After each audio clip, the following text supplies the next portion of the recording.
Hey, what's going on? John Sunmez here, and today I've got another interview for you guys. This one I'm super excited about. I had to chase this dude around from city to city, from conferences. His name is Jordan Harbinger, and you may have known him from the Art of Charm podcast. That was probably the thing that he's been most famous for. But recently, he's reinvented himself with his own podcast and own brand, a new podcast. And I wanted to get Jordan on the show because he's just a really cool guy, just really dynamic. We've got a lot of past that we have in common, and we'll talk about that some. But yeah, so welcome, Jordan. Thanks for having me on, man. I appreciate it. And as we were mentioning before we started this whole thing, I was working out and doing a bunch of stuff to sort of manage stress and anxiety and asking you a bunch of questions. And it dawned on me, it was like, bing, now I know who you remind me of. It's the guy who plays the Punisher. And we kind of have a good laugh about that. And then I went down the rabbit hole. And here's a rule that you should never try to guess someone's ethnicity. And whenever I do it, I'm always super embarrassed if I get it wrong. But the problem is when you get it right, people are like, whoa, how'd you know I'm Moroccan? Exactly, even though I'm like, da, da, da. And I'm always like, oh, I'm good at figuring that out. But when you're wrong, you just sound a little bit like racist. And so I was like, you're like a Hispanic version of the Punisher. And you're like, yeah, I'm not Hispanic at all. And I was like, oh man, that's awkward. So I just thought I'd share that. No, it's cool. I mean, it's all right because I kind of blend in everywhere. So I kind of just like sometimes I just go with it. But when I go down to Mexico though, like people get really offended. They start speaking Spanish to me, and I'm like, and they're like, it's like I'm dissing my heritage, and I'm like, I'm not even Mexican, man. I'm not even at all. Like I'm Turkish and I'm Italian. Like parlare Italiano. Yeah, they're like, how dare you? You're not even trying to learn your mother tongue. And you're like, it's not. I'm Turkish, bro. Exactly. Yeah. Give me a break. That's funny. Yeah. No, that's funny though. Like I was just saying, like having a YouTube channel, like people definitely will tell you what you look like. They'll also tell you every single bad like attribute that you have. So oh man. Yeah. Yeah, I would imagine. Yeah, YouTube's kind of like, no wonder you're in such good shape, because if you weren't, people would be like, yeah, you're too fat for YouTube. Go die. And you're like, damn, this shit is cold. You know what? I noticed, so you brought this up about people, when you go to Mexico, people expect you to speak Spanish.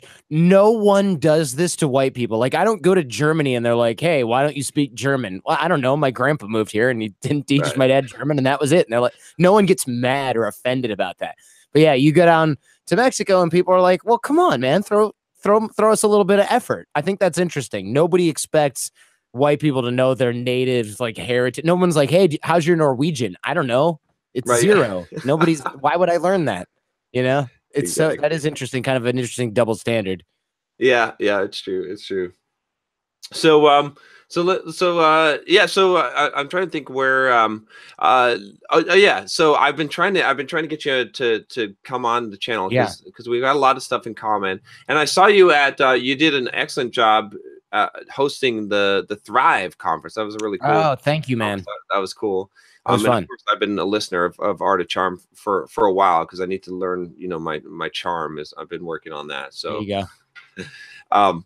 And then I actually followed you way back when, like way back. I don't know if you even want to dig this up, but I remember back in the day when I was just kind of shy, nerdy guy, and I was learning some of the pickup techniques. Yeah, I used to teach all the pickup and dating stuff back in like 2006, 2007, all the way through. I want to say, I mean, the Art of Charm brand is obviously sort of based on that, but I think I sort of migrated away from it in 2011 or 12, maybe even a little bit later, because one, it had a stigma attached to it, but two, it was like no matter what we did to try to be like, look, it's not about manipulating women, it's about becoming a better guy. Right. There was always this angle of, yeah, but you guys really do know how to manipulate women too, and it's like, oh gosh, we can't get rid of this stigma. And now I thought, okay, a few months ago, maybe half a year or a year ago, I finally thought, nobody knows about these pickup artist guys that much anymore, and nobody cares. So now we can sort of take a fresh approach to some of the dating and relationship stuff. This is before I left the Art of Charm, obviously. And then the whole Harvey Weinstein, Me Too stuff happened. And I was like, nope, there's never going to be, and probably rightfully so, there's never going to be like a safe place for the pickup-y stuff to come back. And I'm okay with that, because I think it did just as much harm as it did good. For some guys like you and I, it really changed our lives for the better, probably. But for a lot of guys, it just screwed them up so much. They listen to the wrong guys, and now they're even more weird, more confused, more angry. And when I talk to some of these alt-right kind of guys, there's a lot of them that kind of came from, oh, well, I tried to get better with women and I did the pickup stuff. And then they listened to some a-hole who like you and I would never have stood around with. And then they got duped by that, or that didn't work for them, or it did for a while, and they lost respect for women. And then they kind of went down this rabbit hole of like, oh, well, everybody who I don't like is now somehow inferior to me. And I'm like, oh God, this was not healthy for you. You know, you were much better off when you were a little bit nerdy but nice instead of a combative, crazy person. And it can really screw you up. You know, messing with your psychology, even when you're trying to work on yourself, it can be bad. It's just like when you get really into fitness, 99% of people or 90% of people get really fit and they get in good shape. And then there's some people that get injured because they overdo it. And then there's this small percentage of people that like get eating disorders or body dysmorphia, or start doing steroids a bunch and like get kind of crazy with that and have a heart attack. And it's a minority, but the consequences are so severe of doing it wrong. And it's very possible to get there if you have crappy mentorship, no mentorship, poor coaching, something like this. Oh yeah. Or if you're doing things for the wrong reasons, and you know, the whole like that whole men going their own way movement, right? I sort of like on my channel, a lot of the content I teach is kind of masculinity, type of positive kind of masculinity. Like the stuff that I actually like benefited from that whole community is because I learned how to become confident and to you know, how to develop social skills and how to overcome my fears and conquer, you know, and get the things I want in life. But I think a lot of them, they kind of they started getting bitter at the world, and they're like, you know, fuck this and fuck women, and we're just gonna be like, and that was not the answer you were supposed to come to. You weren't supposed to come to the answer of like everything is fucked up and it's like I'm just disconnecting from society because it's all messed up.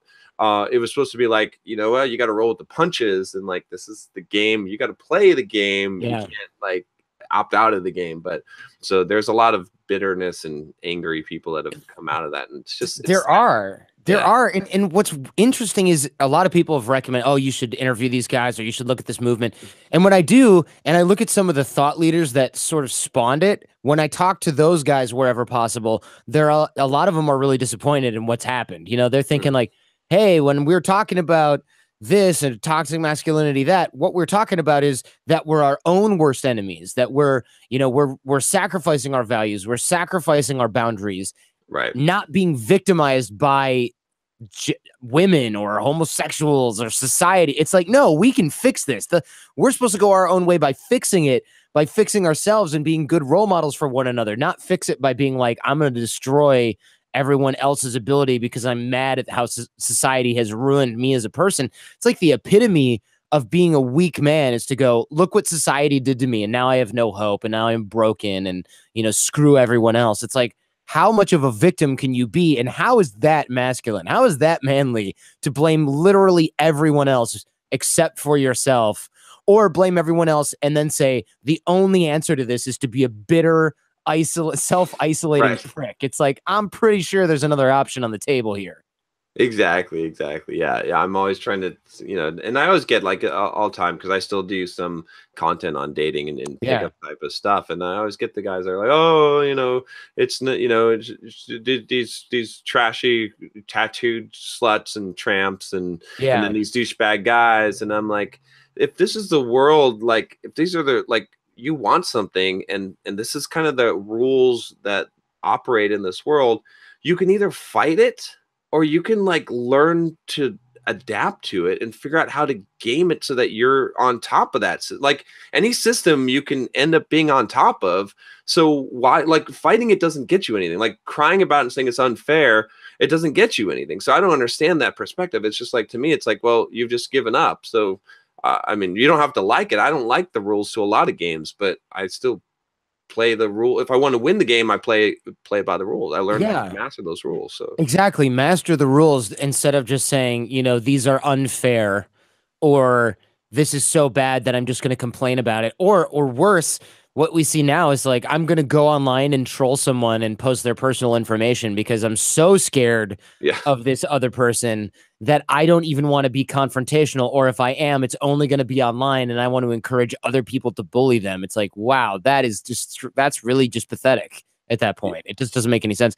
So I always take I should say, take some of these movements and the thought leaders in them with a little bit of a grain of salt, because anybody who's in any movement, any thought leader, it's always going to be filtered through their own mentality. And so what I've seen with some of these alt-right and not universally, but men going their own way, some of the stuff, you really look at some of the leaders of the movement, many of them don't like where the movement has gone.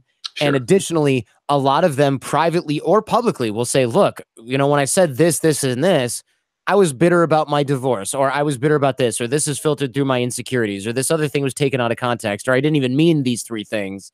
And then suddenly that's been like the guiding ethos for all these guys treating each other like crap. And it just ends up being kind of like male ego and insecurities packed into a tight snowball thrown at the wall. And all of these people are like, this is how we're supposed to behave. And it's like, no, not at all. But it's taken on a life of its own, unfortunately, after a while. And it may be a little bit out of control, right? Right.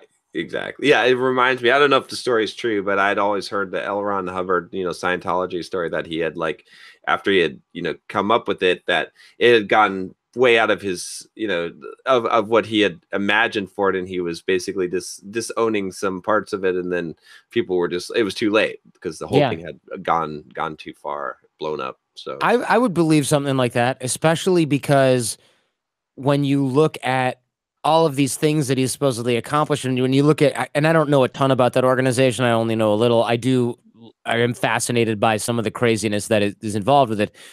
But when I look at some of those things involved in that organization, you see these museums. I used to live on Hollywood Boulevard, so there's like a museum to this guy, and it's like he's a pilot, an explorer, an inventor.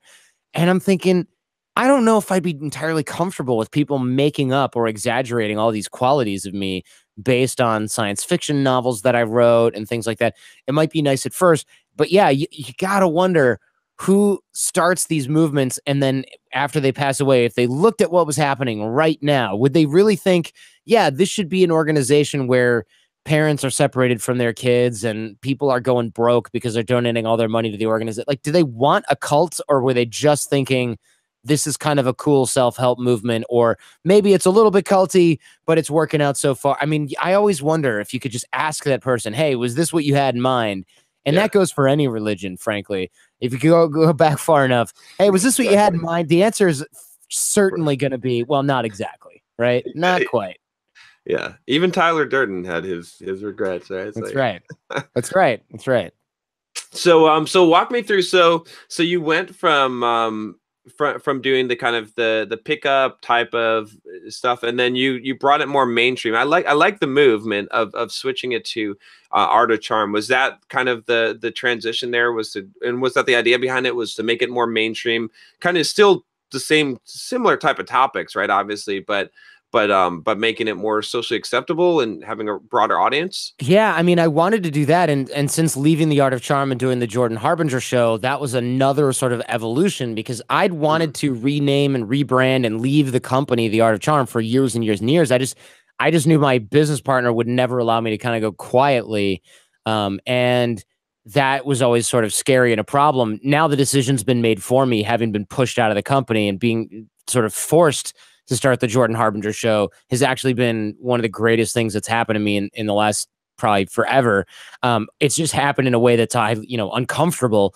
But yeah, I wanted to bring personal growth, self-help, for lack of a better word, learning tools, educational tools, great interviews. And that's what I'm doing on the Jordan Harbinger show. But it was hard under the Art of Charm or the other brands, because getting a high quality guest, you have to explain why the show is called The Art of Charm and why it's not stupid and kind of rapey or whatever, or like some kind of weird, like, misogynist BS. And you're constantly fighting against that. And that was a Oh, I problem see. for me. And I knew that that was going to be career limiting for me. You know, I live, eat, and breathe interviewing, and every episode of the Jordan Harbinger show has worksheets for the audience and practical takeaways and things the audience can learn right out of the box.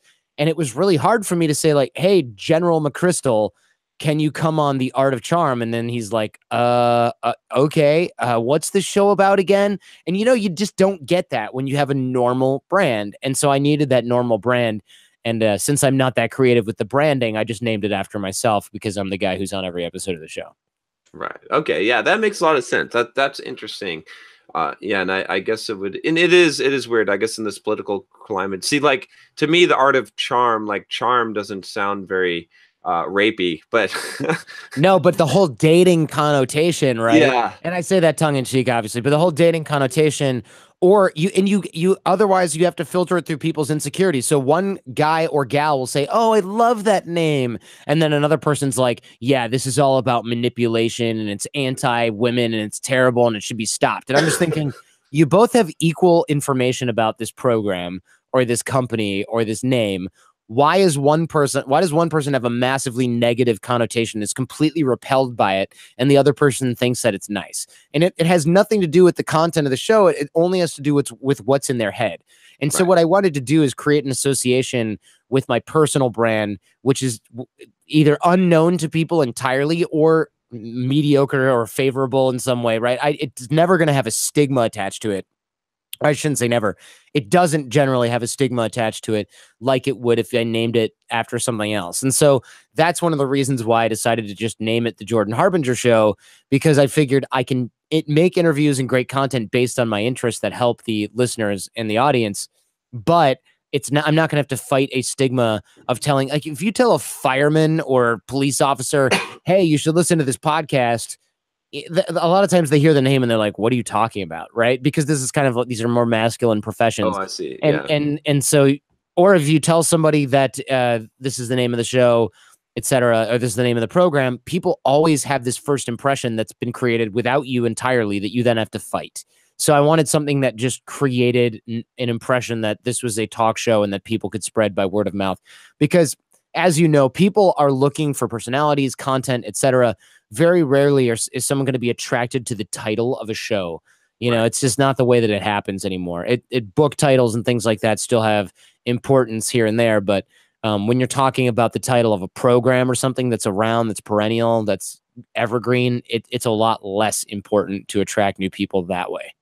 Yeah, no, that makes a lot of sense. In fact, I just rebranded this YouTube channel from Simple Programmer, which was the name of my larger company, Mm. to just John Sonmez, because I was getting stuck in that same. I'm like, well, this is really a channel about personal development. This is Yeah. not. And they're like, where's the programming? Well, no, we don't always do that. Well, why'd you name it that? Well, because it was a long time ago. Well, okay, why don't you change it? All right, fine. I will. You know, Exactly. Yeah, finally. that's what I get. It's funny too. I was thinking about that whole manipulation, because this is something that has been a recurring theme too, and I just want to get your take on this as well. Is like that whole, in my mind, I've always said that the difference between manipulation and leadership is whether it's for the good of them or for your good exclusively, because it's really like the same set of skills, right? Like to be to be able to have charisma and to be able to quote manipulate, like it's like the same. But I would like to definitely get your take on that, because you're definitely someone who's looked into this. Yeah, well, the word this is a great sort of example because the word manipulation itself has a negative connotation, but Mhm. really it doesn't have to. It just does. Right? So if I say the sculptor manipulates the clay in such a way that he makes really great sculptures as a result, like no one's going, "Oh, that's bad. How dare he do that?" Right? So when we talk about manipulating people, the idea that we have no agency or control over what we're doing because someone else is in charge in this sort of incognito fashion makes us uncomfortable. But if we think, oh, this person's really influential or charismatic or persuasive, we don't really have the same negative connotation. But Right. why? They're doing the exact same thing, right? Tools of manipulation are influence, persuasion, and charisma, and of course deceit. But when we think manipulation, we really just think of deceit, Right. and it's not really fair to do so. So it's almost like a branding thing. right? It's almost like, oh, you're being manipulated. Well, am I being manipulated, or is this just somebody's really charismatic and they've enrolled me in their ideas? When we see a great leader who's accomplished a lot of things, and let's take a public persona like Steve Jobs, right? But if you've read the book about him, you don't think, gosh, this guy's such a great leader. He's so charismatic. Everyone loves him. You know, he was like a terrible person, right? Right. And he got fired and everyone who worked with him hated him and he screwed over a lot of his friends and stuff like that. But when we look at what he's accomplished, we're like, wow, what a visionary, what this charismatic leader, da da da. And we see this with Elon Musk too, like, wow, he's taken us to Mars, he's created all these alternative car companies and energy sources. This is amazing. Look at this guy, global titan, world-changing guy.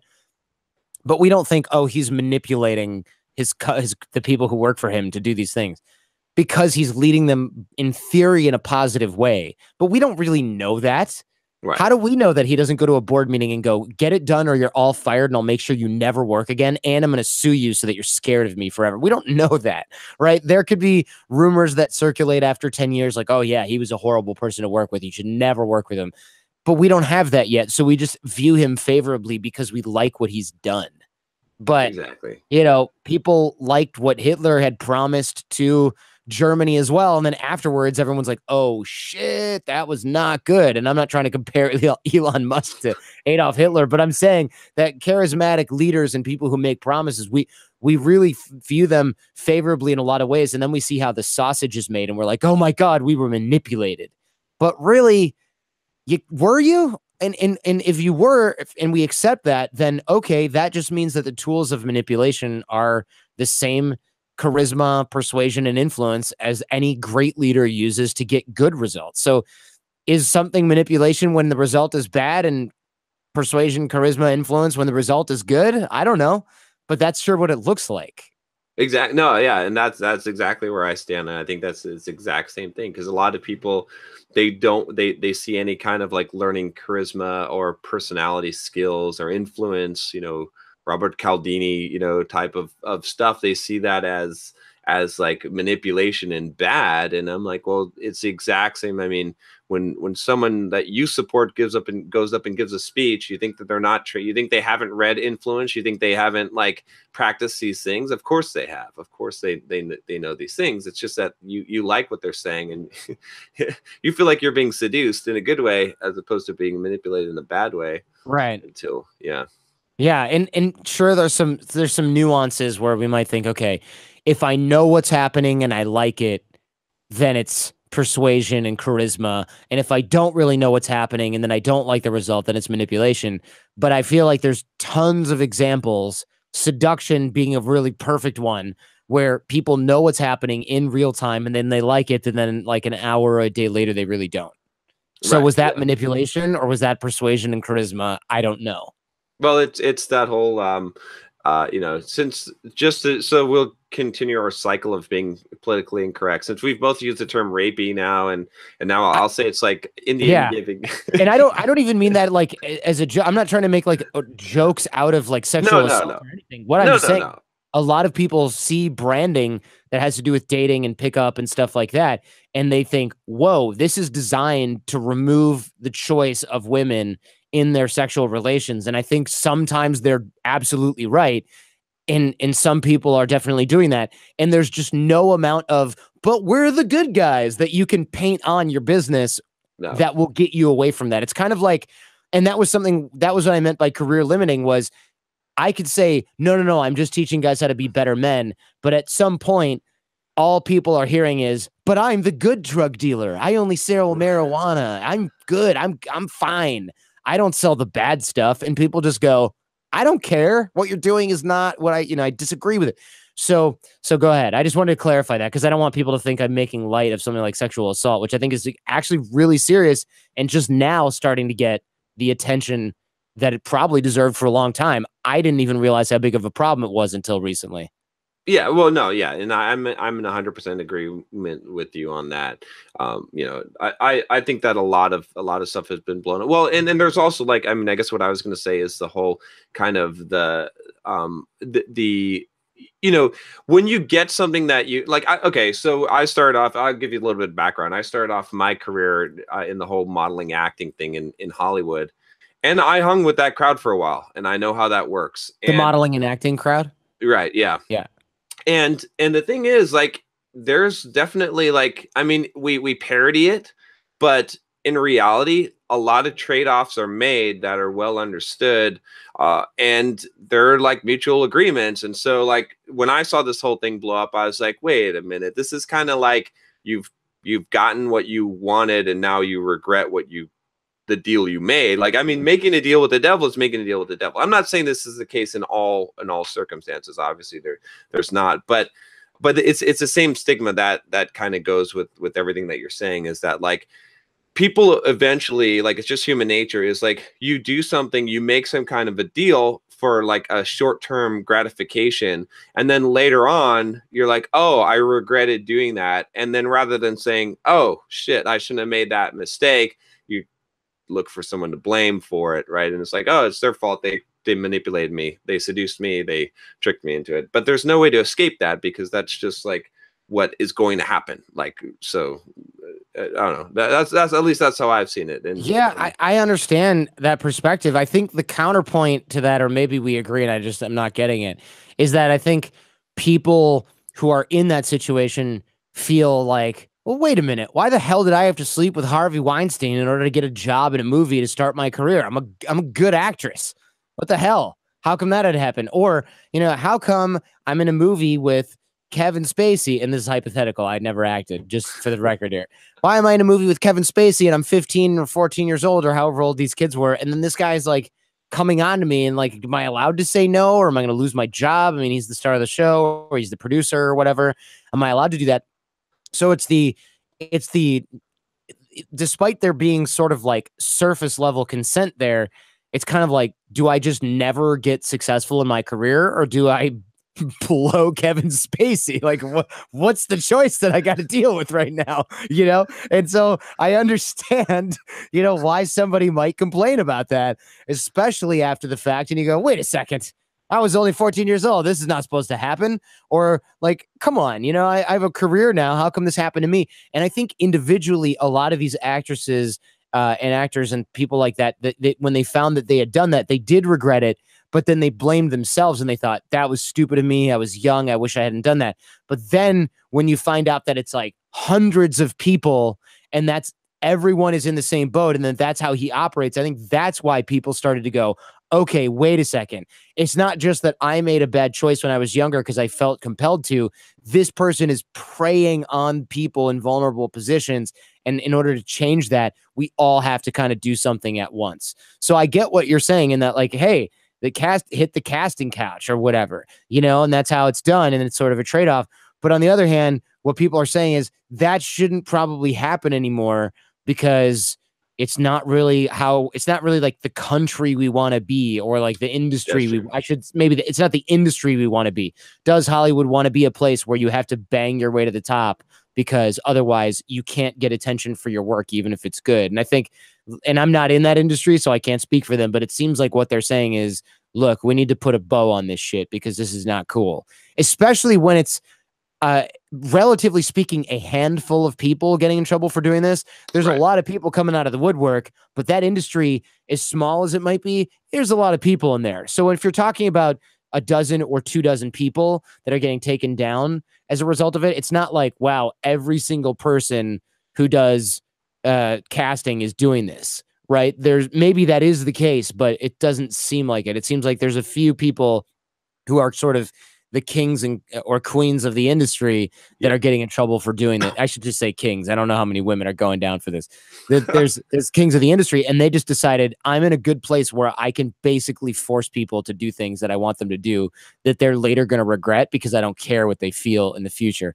And I think that was the problem with it. And I think that, going back to what we were talking about before, is the problem with a lot of these dating guys were teaching. Oh man, do you watch Vice News? Do you ever watch that? Occasionally, yeah. So yesterday or the day before, or maybe it was last week, I'm starting to draw a blank because I watch them late sometimes. There's this guy, also a YouTuber, also a dating guy, and I won't bust out his name on this channel because like I don't want to do that to you, but he's relatively well known, and Vice interviewed him and he was like, this is my girlfriend, this is my other girlfriend, but you know, they're mic'd up for the Vice segment, and then they catch them during a break in filming saying, look, if you don't do this interview and make me look good, and you better tell her that you love me and you're my girlfriend and all this stuff.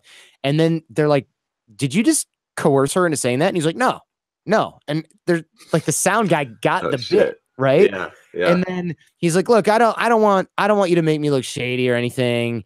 Da, da, da, da. And then they're like, but you just told her that you're not going to pay her if she doesn't say these things. And he's like, I'm not paying her to be here. Am I paying you to be here? And she's like, no, you're not. And then it's like, but she just said she was here for the money. And he's like, no, she didn't say that. And she's like, we got the sound clip. And then the video that he posted on his YouTube channel after that was, I'm going on vacation. I'm retiring. Maybe I'm just going to take a break from this. You know, I'm going to travel around a lot. And it just kind of ruined him. And so you look at this and you go, oh crap, is all of this stuff fake? Or is all of this stuff manipulating guys now into paying other guys to learn how to manipulate women, but maybe it doesn't even work because maybe it's fake. So it becomes this sort of cycle of distrust. And I think that's what you have to do in any industry. If you're going to clean up that industry, you've really got to be careful of that. So if I were trying to clean up, let's say, the dating industry or something like that, if you and I were going to do that, I should say, what we have to do is go through and find all the people that are doing stuff like that and speak out at the same time and take them down. And it's not easy to do that. That's a good point. That, you know, that is the best explanation that I have heard as of yet. That makes sense, you know, because that totally makes sense. The way that you explain that. I can't really argue with that point, right? I mean, I can argue and I can say, you know, like taking the victim role and mentality and not accepting responsibility for your own choices and your decisions is wrong.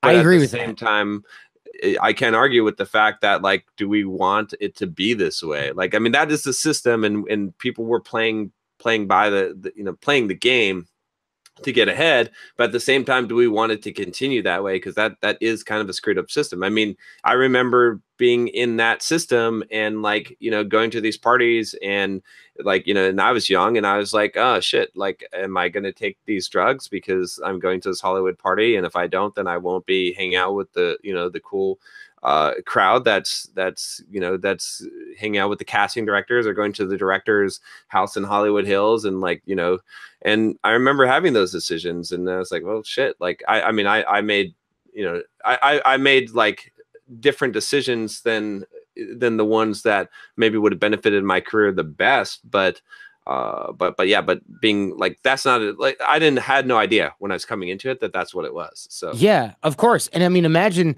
your decision is, do I do a little bit of cocaine and go to a party in the hills? It's like, okay, well, you know, this could be worse. I've been in tougher spots than that, right?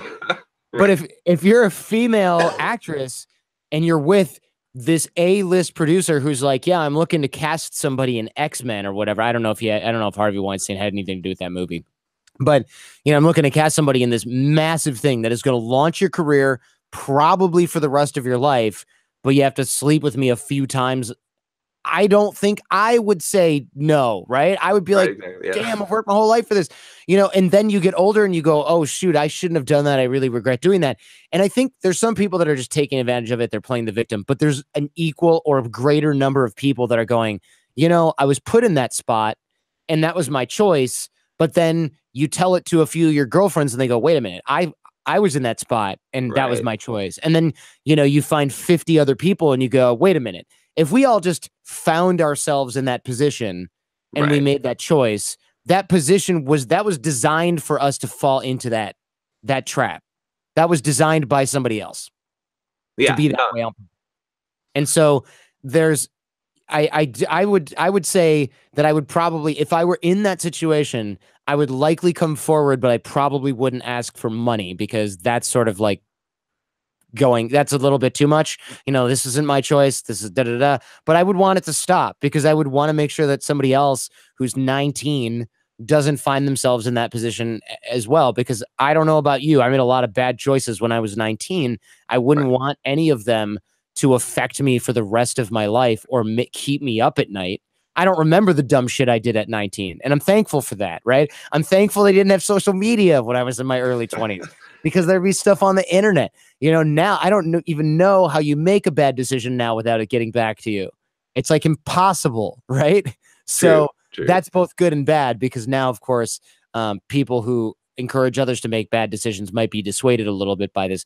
But I think for us as adults, we have to bear this in mind that not everybody is in a position to make a good decision all the time, especially younger people, because when we are young, we are stupid. That's kind of part of the game. That's true. No, yeah, that's a very good point. Yeah, that's definitely true. So yeah, that's interesting. I'll have to check out that Vice thing too, because Yeah, I it think was I know who literally you're Vice talking News on about. like But Monday or something like that. What was that? I think I know who you're talking about, but I'll have to check it out to see. Yeah, I can tell you offline. I just don't want to throw somebody No, under the bus on your yeah, channel. it's cool. No, that's fine. Yeah, it's funny though. Whenever that kind of stuff happens, I'm like, I always think in my mind, just fucking own it. Just own it. Yeah. Just admit it. Just own it. Don't even apologize. Like, just own it. Just be like, yeah, I'm kind of a jerk. Yeah. I mean, Like yeah. what he could have done is said, you know what? I do hire these girls because they have to come here and spend their time to do it. And we have our certain kind of relationship, but it doesn't mean what I'm teaching doesn't work. It's just that in order for somebody to take 3 days out of their week and teach a workshop, they have to be compensated. They're not just going to show up in a dress and not make any money. It doesn't make any sense. You know, we work together, but to have, I think the level that he had gone to for this, it was like, he had told one girl to tell the reporter that she had a tattoo of his name because she was in love with him. And it was like, well, where's the tattoo? Oh, I don't want to show you. It's like, wait, what? That just sounds fake. You know, it just sounds fake. But I also understand that this person is probably an exception and just happens to be a little bit of a sociopath, you know, or something like that. Or just a con artist, you know? Well, yeah, I mean that whole industry has gotten weird because it was, I mean, you know, I don't know if like from the beginning it was like just a bunch of people sharing, like it was on the news groups, right? It was like sharing, like it was like you couldn't there was no manipulation, there was no money. It was just like we're just sharing stuff, and it was obviously working because it was being shared, like. And then now it's become such a big industry. There's a lot of money to be involved, and not everyone wants to do all the hard work that's required in order to get results. And so, like, if you can promise shortcuts, like any industry goes through this cycle, right? Of like the whole making money online, entrepreneurship, all of these things go through the same cycle. So there's always some truth at the beginning, and then it's like then you get lost, and then you're like, I don't know. We've gotten so far away from what was actually working. Yeah. Yeah. When we started off teaching the dating and relationship stuff in 2005, 2006, it was a bunch of guys on the internet on message boards sharing tips and tricks. And some of the guys were healthy and some of them weren't. But really there were a marked number of very few guys, I should say, were like really misogynist or angry. Right. Most of us were just nerds, you know? Exactly. And if we hurt someone by mistake, we felt bad about it, or we were unaware of it, some of that stuff. And so coming at it from sort of a higher brow, like we tried to at the back with the old show, and even now in the Jordan Harbinger show, where I teach just unisex stuff for networking, creating relationships, reading body language, persuasion, and influence, that kind of stuff. You really can go about it in different ways. But if someone's deliberately going about something in a way that is like zero sum, where the woman or the other person loses and you win, right, that's always going to be unhealthy. Definitely. Yeah. Yeah. So tell me, I kind of want to switch gears a little bit here and talk a little bit about, I know that you have a pretty avid reading habit, as we're talking about that. I always like to, I'm a pretty big reader myself. I always like to ask about books. Like, what are your top kind of books that you enjoy or recommend? Yeah, let me just look at some of the stuff I've got recently, because I've got so many. I'm looking at my Audible app right now. And Rather than try. I like to go to events with people and then pull up our Audible. Oh yeah. and like share Audible, like go through. Yeah. So right now, recently, I have read Willpower Doesn't Work by Benjamin Hardy, which is about setting up your environment so you can become a more successful whatever, like getting things done in a better way, being more productive, that kind of stuff. Oh, And I interesting. interviewed him on the Jordan Harbinger show. That episode went over really well. It's called Willpower Doesn't Work by Benjamin Hardy. And I also read a book called The Influential Mind by Tali Sharot, and it's about how our brains think about things and make decisions. And Okay. so there's a lot of, and I interviewed her on the show as well, and she talked about how persuasion actually works in the brain. And she's a neuroscientist, essentially, social scientist. So what she talks about is like, hey, when we make people feel this way using this type of stuff, they feel this way, and this creates the willingness to sort of play along or whatever. And yeah, I read probably one or two books a week. So I've got a lot of books in here. I had to call Audible tech support last week to fix something. And he goes, let me make sure I have the right account. It looks like you have 127 books in here. And I was like, yep, that sounds right. And I just Nice. started using Audible probably in 2016 or something like that. So yeah, I read around a book a week, maybe a little bit more. Nice. Okay. Yeah. Yeah. I do pretty similar. I think it depends on the week, but like with my running, maybe two a week. Yeah. Some weeks three, some weeks one. But I usually listen at like 3x speed, and so. And But yeah. I keep a book list. Let me just make sure it's actually not broken because it broke a while ago. Yeah, jordanharbinger.com, which is my name, jordanharbinger.com/books. And I've got the books from the guests on the show Oh, linked cool. up here, and people can always sort of find out what I'm reading. I mean, the what I'm reading in the moment is never up to date because by the time they put it up there, I've already finished like 3 books since then.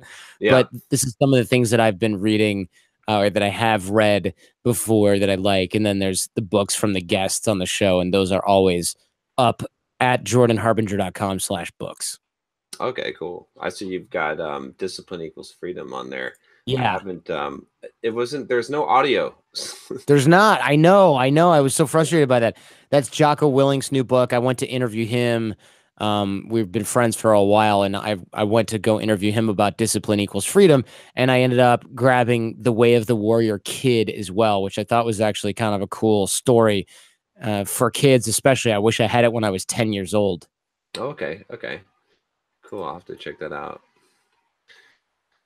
Cool. So tell me what's the plan then with jordanharbinger.com? Like what's the kind of new business model, and what is your goal? Like you've obviously accomplished a lot in your life. Where's kind of the new direction, and what do you want to accomplish? I guess that's my big question.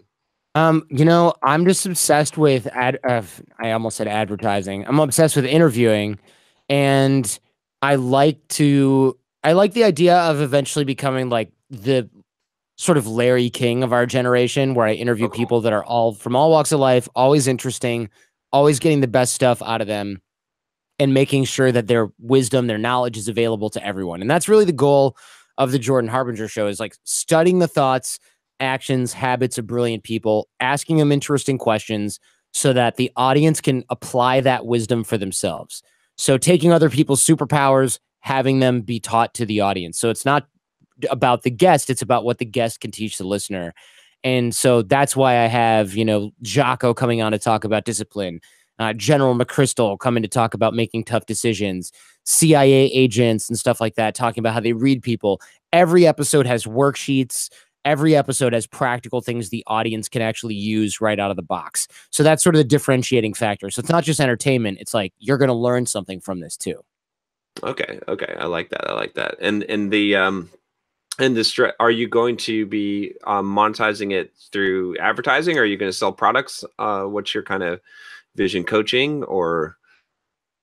Yeah, I have events that I'm going to be designing and running in the next few months, as well as products that I'm also shooting this month. So Okay. I'm going to be monetizing it that way. There are ads in the show, but I'm not paying my mortgage off of the advertising. Sure. I use it to pay my team to sort of fuel the rest of the business so that because what I didn't want to do is get sort of like really used to this ad revenue because it can be pretty lucrative. And then because I've seen podcasts that are interesting that then have like 4 ads in them every 10 seconds or 10 minutes, or there's like 8 ads in the beginning. And I go, this is what happens when you just get kind of greedy, or when Mm. the ads are your primary source of income. You're like, oh, well, what's one more ad? Oh, I'll just put one more in there. And then there's 18 minutes of ads in the beginning of your show. And it's just not really, it's not nice. It's not a nice experience for the listener. So I figure if I just do enough ads to keep the team fed and keep the show going and make that profitable for the people that work here, then I don't have to go, well, I'd love a bigger house. Let me put in a few more ads. Well, I got a kid coming. I got to put another ad in there. I'd rather scale up the business instead of selling the attention. Because I really believe that every minute of a listener's attention on the Jordan Harbinger show, every minute is earned. And Right. so I don't want to have a situation in which I'm even tempted to continue to degrade the experience for the listener, because you will eventually just hit a point at which the listeners go, screw this. There's too much in here. I don't want to deal with this anymore. Yeah, no, that makes a lot of sense. That's good. I mean, and I think a lot of people just have that attitude of, or they just think that they're gonna, even on YouTube or podcasts, that they're just gonna make money from ads. And Yeah, I mean, you can make money from ads, it's fine, but like having products, having events, having stuff like that makes it a real business in my mind. exactly. So cool. Exactly. So I'm gonna let you go here, but before I do want to ask you what kind of, like, you've been through a lot. You've gone through quite a journey, have had such a successful career so far, and hopefully it'll be even more. Hopefully you'll become that Larry King of this generation.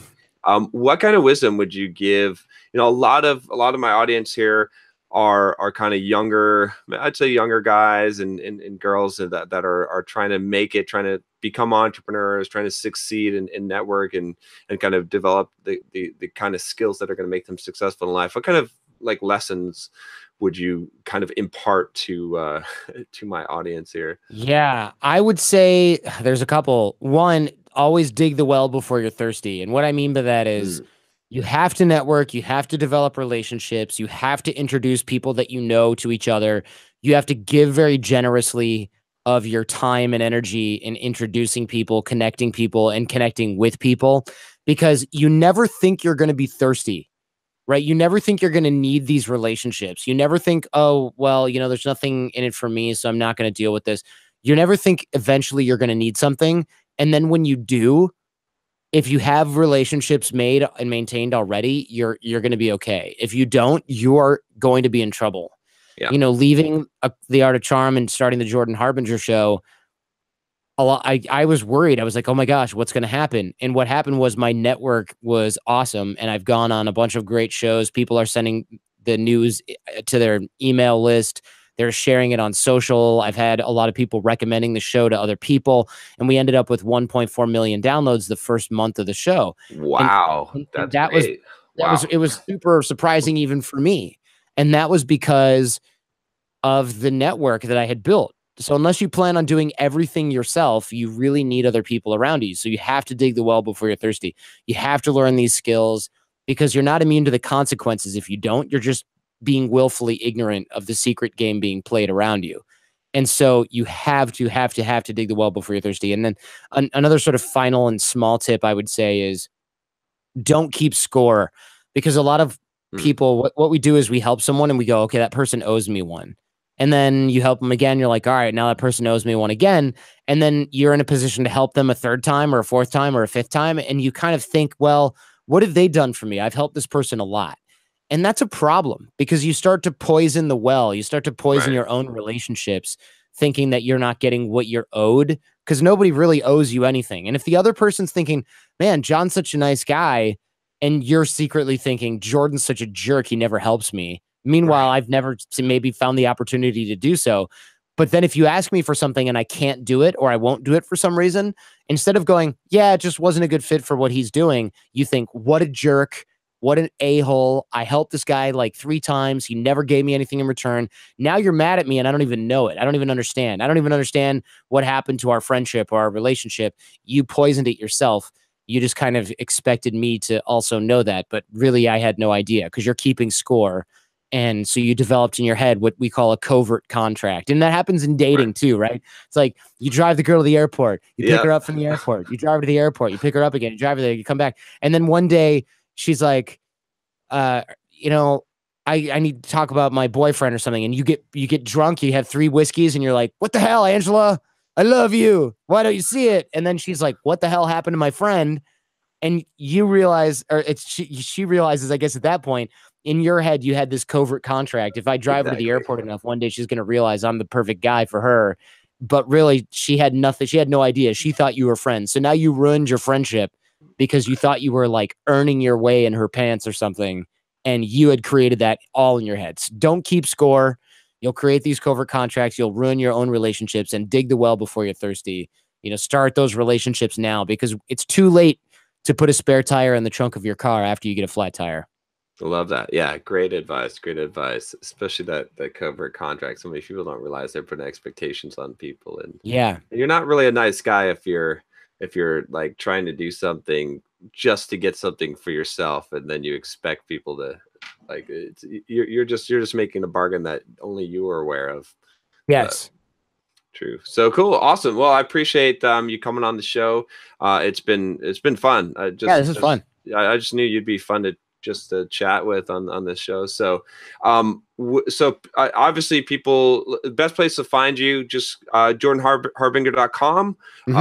Look for your podcast on iTunes or Spotify or any podcast app. Yeah. The Jordan Harbinger Show. Yeah. So guys, go check it out. Any YouTube channel or anything?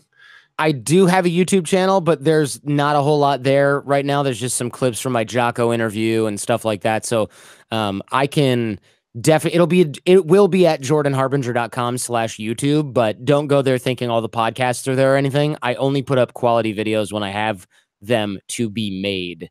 And so, you know, I used to just put the audio up there and with like a static image, and people were like, this is crap. So I was like, okay, my new YouTube channel, I'm only going to do quality stuff. Otherwise, I'm not going to bother posting every single thing that I do. So that makes sense. That'll all be at jordanharbinger.com. And if you listen to podcasts, definitely look for the Jordan Harbinger Show if you'd like to learn. Awesome. All right, man. Great. Take care. Thank you.